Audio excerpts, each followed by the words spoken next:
Years ago this week, Britain's biggest cash heist took place. £53 million was stolen from the Securitas depot in Tunbridge. The robbery is remembered for the terrifying kidnap of the depot manager and his family and the huge police investigation which followed. A total of 34 arrests were made in the £6 million investigation which took place across the world. After a trial at the Old Bailey, 7 men were convicted and sentenced to a total of more than 100 years in prison. To see more details about the raid, see our special report in the Kent Messenger this week. This is Annabelle Rusbridge-Thomas in Maidstone for KMTV. And here we are, ladies and gents, Tunbridge Wells.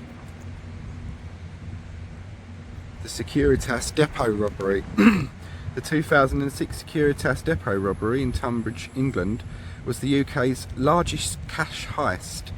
It began with a kidnapping on the evening of the 21st of February 2006 and ended in the early hours of the 22nd of February when 7 criminals stole almost 53 million. The gang left behind another 134 million because they did not have the means to transport it. So yeah, this is the location, that's the history thereof, and we'll have a little walk around. Got my nephew with me today. Or rather, I'm with my nephew, he does the driving, bless him. Yeah, this is the UK's biggest cash heist location, this one, and it is still a location like that today. And they took 53 million and left 100 and something million behind, which is crazy when you consider it. It's mad. Such a large amount of money that was taken. And as I said, it was a kidnapping involved and everything. Yeah. You got Medway House, look. And this, as I say, is our location. What we'll do is we'll look at each location and then we'll go through the evidence of the heist and stuff itself. So, yeah. Hope you're all going to enjoy this one. Look, and you can see how well caged up it is in there and everything. It's not an easy one to get into. Anyway, off we go for the next part of our video. The depot. The Bank of England prints pound sterling banknotes in Debden, Epping Forest.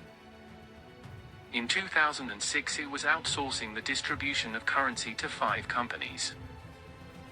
Namely, Group for Securica, Halifax, Bank of Scotland, Post Office Limited, Royal Bank of Scotland, and Securitas. There were 28 centres across England and Wales, holding new currency and which stored used currency as it was returned, either to be redistributed or destroyed. Until 2001, Barclays had stored its own supplies of cash.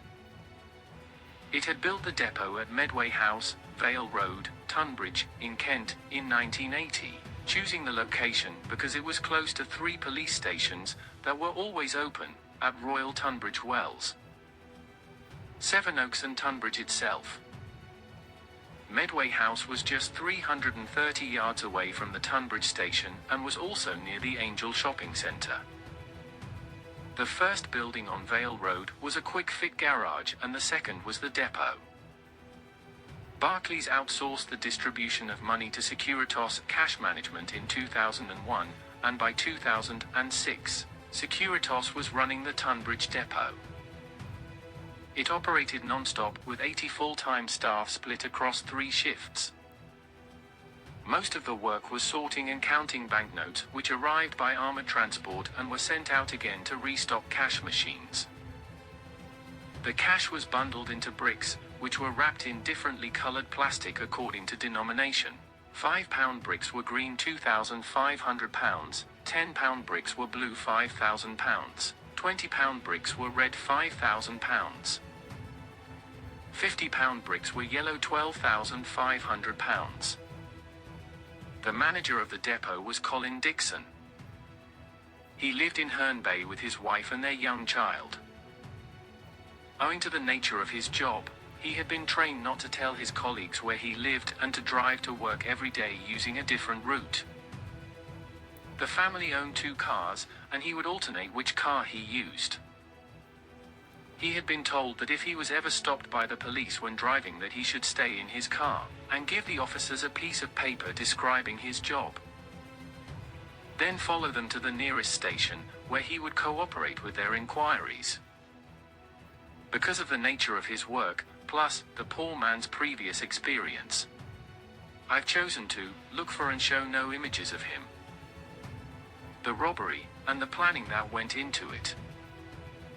After doing surveillance and placing an insider at the Securitas depot, the gang abducted the manager and his family. The same night, they tricked their way inside the building and tied up 14 workers at gunpoint. The criminals stole £52,996,760 in used and unused sterling banknotes, the property of the Bank of England. Most of the getaway vehicles were found in the following week, one containing £1.3 million in stolen notes. In raids by Kent police, £9 million was recovered in Welling, and £8 million in Southborough. By 2007, 36 people had been arrested in relation to the crime. The criminal gang began to study the depot with the intention of robbing it. Men later convicted of conspiracy included Paul Allen, Jetmir Buckpapa, Roger Coots, Emir Heisnaj, Lee Murray, Stuart Royal, and Lee Rusher. Albanians Buckpapa and Heisnaj were childhood friends who met at school in Bajamcurry. They did not mention this in court, claiming not to know each other at all. Lee Rusher, a roofer and cage fighter, met Buckpapa at a mixed martial arts training session run by Rusher at the Angel Center, near the depot. Rusher also knew Lee Murray, through MMA. Murray was stopped by Kent police on the 28th of July, 2005, while in his car on a road overlooking the depot, together with 2 unidentified men. As well as being a cage fighter, Murray was also a drug dealer. Heisnaj signed up with a recruitment agency which supplied workers to Medway House. He was first given a job at Royal Victoria Place Shopping Centre in Royal Tunbridge Wells, and then at the end of 2005 offered work at the depot. At his training he asked questions about security measures and passed the information to Buckpapa, who told Rusher. On the 6th of January, 2006, mobile phone records displayed at trial indicated that Allen, Coots, Murray, Royal and Rusher were present at a meeting at Royal's house. Murray visited a surveillance shop in Derbyshire to buy a spy camera and recording device, with the intention of giving it to Heisnaj. Despite warning by the shop owner to be careful not to get glue on the lens of the camera when placing it in position, someone from the gang did precisely that. So Murray sent his friends Alan and Kane Patterson back to the shop to get it replaced. The shop owner fixed the camera and attached it to a belt, which Heisnaj used to film inside the depot. On their way back, the men were stopped by Nottinghamshire police for driving at 115 miles per hour. Alan had broken the speed limit while driving on an expired provisional license, and was in a car he did not own which had no MOT and no insurance, so it was impounded by the police. Several days before the robbery, Murray went clubbing in London and crashed his yellow Ferrari sports car on the New Kent Road the next morning. Murray fled the scene and was arrested by 4 police officers nearby. He was charged with assault in a case that never came to trial. When he had abandoned his car, he left behind 2 burner phones containing numbers of other gang members and 3 photographs from the club, which showed him associating with Allen and Patterson. The police later recovered these items from the impounded car. Murray had accidentally recorded himself on one of the phones, talking to Rusher about how to carry out the robbery. Investigation and arrests. The following day, Thursday, the 23rd of February, 2006, Securitas and their insurers offered a reward of £2 million for any information about the heist, which Crime Stoppers stated was the largest reward ever offered in the UK. Securitas gave the Bank of England £25 million as an initial reimbursement. Kent police said the heist had been meticulously planned by organised crime and that at least £20 million had been stolen, possibly as much as £50 million. By the evening of the 23rd of February, 2 arrests had been made in South London. A man aged 29 and a woman aged 31 were detained at separate houses on suspicion of conspiracy to commit robbery. A third person, a 41-year-old woman, was arrested at a branch of the Portman Building Society in Bromley on suspicion of handling stolen goods. This woman was innocent and she told The Guardian she was planning to sue the police on account of the most distressing experience of my life. As news of the robbery reached the newspapers, Heisnach was told he had the day off work and went to see the Levellers at the Assembly Hall Theatre in Royal Tunbridge Wells with his girlfriend. The same day, police discovered some of the vehicles implicated in the robbery. A former parcel force van had been left at the Hook and Hatchet pub in Hucking, near Maidstone. A Volvo and a Vauxhall Vectra had been abandoned near Leeds Castle. Dixon's Nissan Almera was located at the Cock Horse pub in Detling.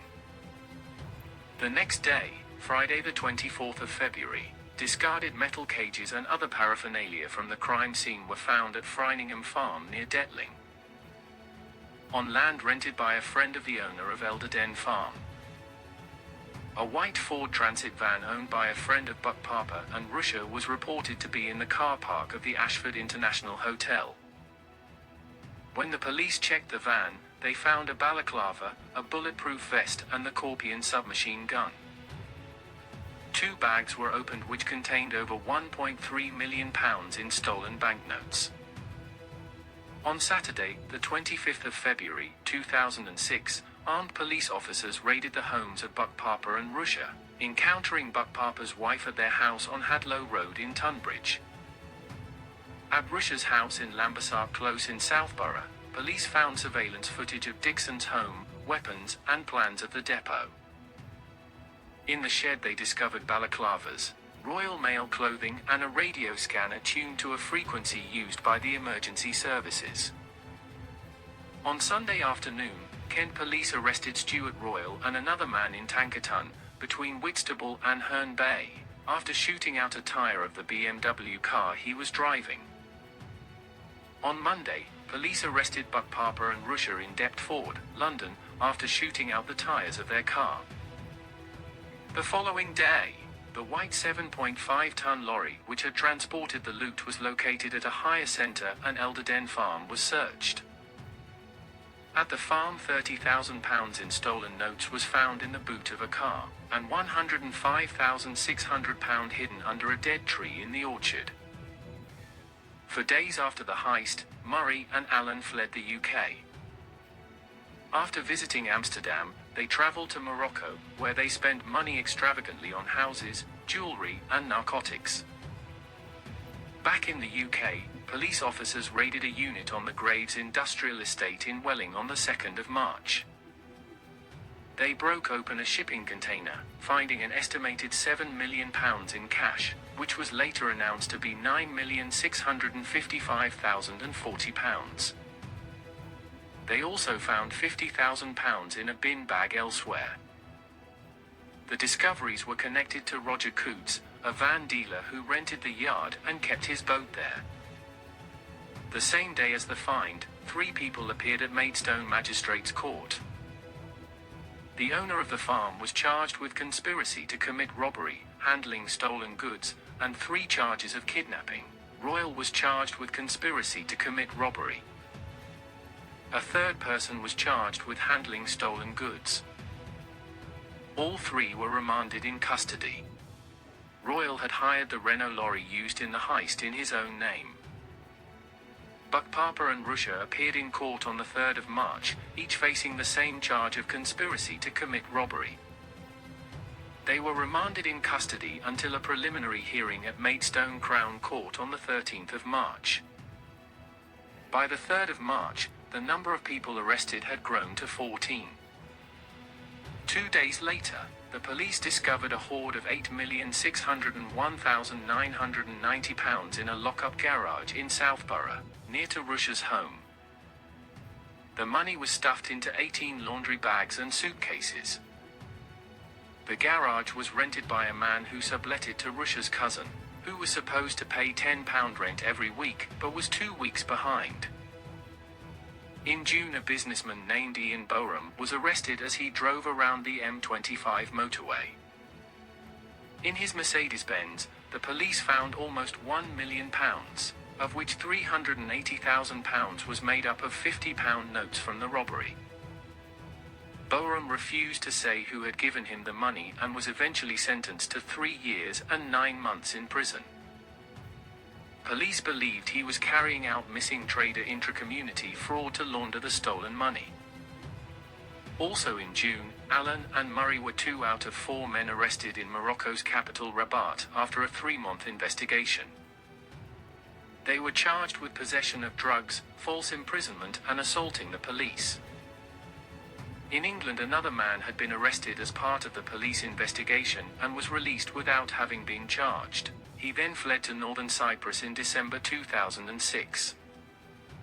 By the year's end, Kent police had recovered £21 million and had asked the Home Office for at least £6 million to cover both investigating the case and future spending on trial preparations.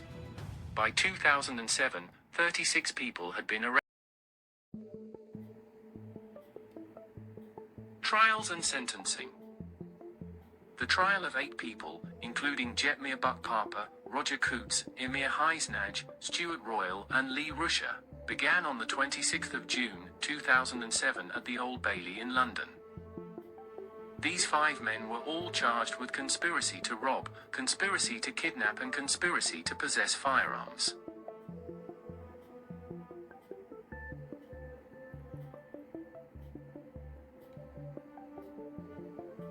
The prosecution was led by Sir John Nutting, and the High Court judge was Mr. Justice David Penredavy. The role of manager Colin Dixon was examined. The defense barristers highlighting coincidences in his conduct which might be interpreted as suggesting he was the inside man. It was noted that he had breached regulations in several ways. He possessed 2 keys for the vault, when he was supposed to only have 1. He had taken photographs of the depot and its workers, which were found on his computer at home. He had told CCTV engineers to postpone a visit. He had waited 30 minutes before raising the alarm after the robbers had departed, despite knowing that if they had left there was no way for them to get back inside. It then emerged that the inside man had actually been Emir Heisnaj. Buckpapa had called Heisnaj at 2:38 as the gang left the depot. Heisnaj had not picked up, but the police could show the mobile phone records to prove the call had been made during the trial. A woman who had made prosthetic disguises for the gang decided to turn Queen's evidence in return for her charges being dropped. On the 28th of January, 2008, the jury returned guilty verdicts for Buckpapa, Coates, Heisnaj, Royal, and Rusher. Buckpapa, Coates, Royal, and Rusher were given life sentences with an order to serve a minimum of 15 years. The next day, Emir Heisnaj was sentenced to 20 years in prison with an order that he serve a minimum of 10.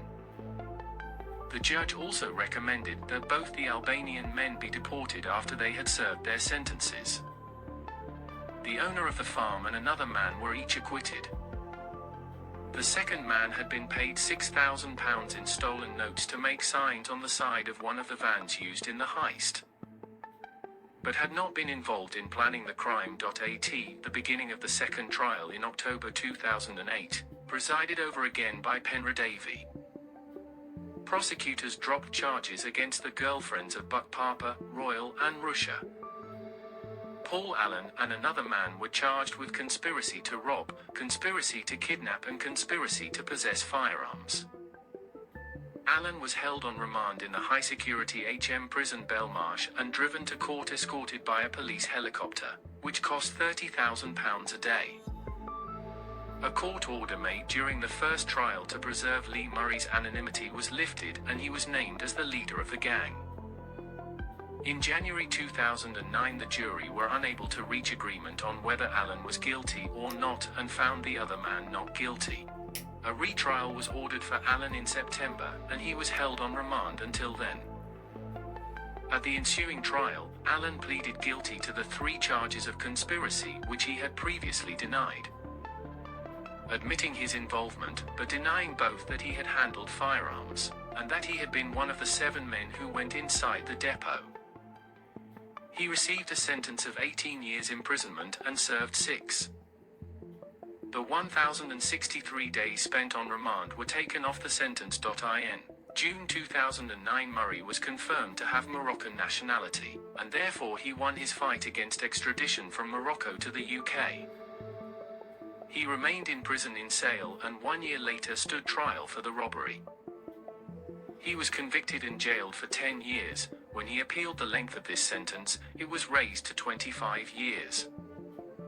Kent Police Detective Superintendent Mick Judge said, "I'm pleased Murray will now begin serving a significant prison sentence for his part in the Tunbridge robbery." Murray was claimed by other gang members to have been the leader. The police believed he had worn a disguise when taking Dixon hostage, and that he was the person dubbed Stopwatch, caught on CCTV directing the robbers to move as quickly as possible at the depot. The other man who had abducted Dixon was believed to be Russia, wearing a fake ginger beard. You have been watching a documentary by London Luke and Brandon. Hope you all enjoyed. If you did, please like and share. Thanks for watching.